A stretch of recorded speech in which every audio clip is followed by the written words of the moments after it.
Toto, I have a feeling we're not in Kansas anymore. It's hard to resist the temptation to want to explore how a virtual machine is created and built.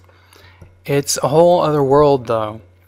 We're going to go to this this page here. We're going to do two things. We're going to download source files, like we just did there. And then we're going to download a pre-built VMMaker image to take a look in a general way at how this process works.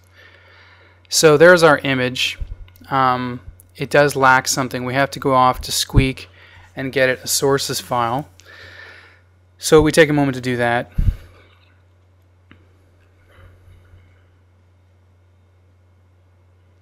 Now we've got everything in place. We can start our image and take a look at it, and take a look at the VMMaker.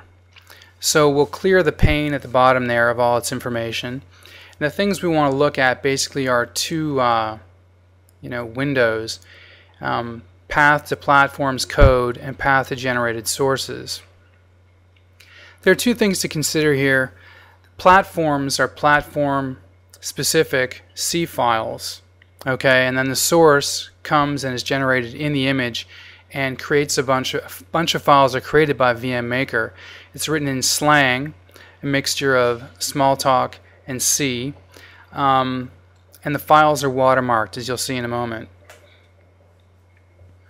So let's change the downloaded set of files we have to platforms.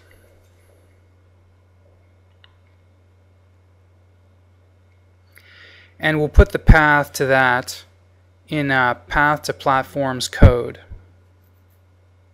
and we'll save it.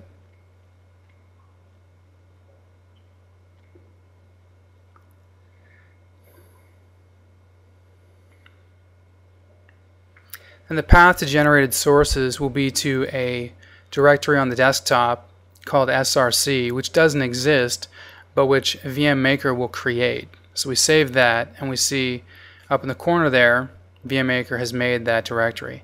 Now all we have to do is press entire. Yes, there's nothing in there.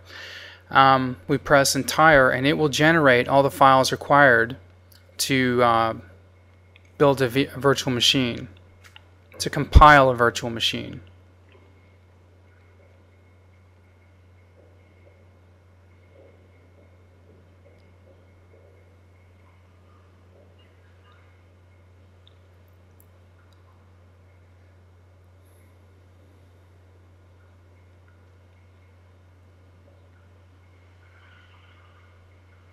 So now we have our two directories.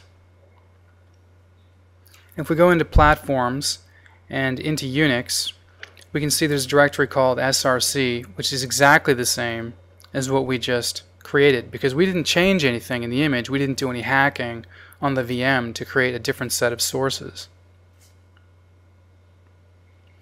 If you open up one of these files generated by VMMaker, you will see the watermark automatically generated from Squeak by VMMaker 3.11.3.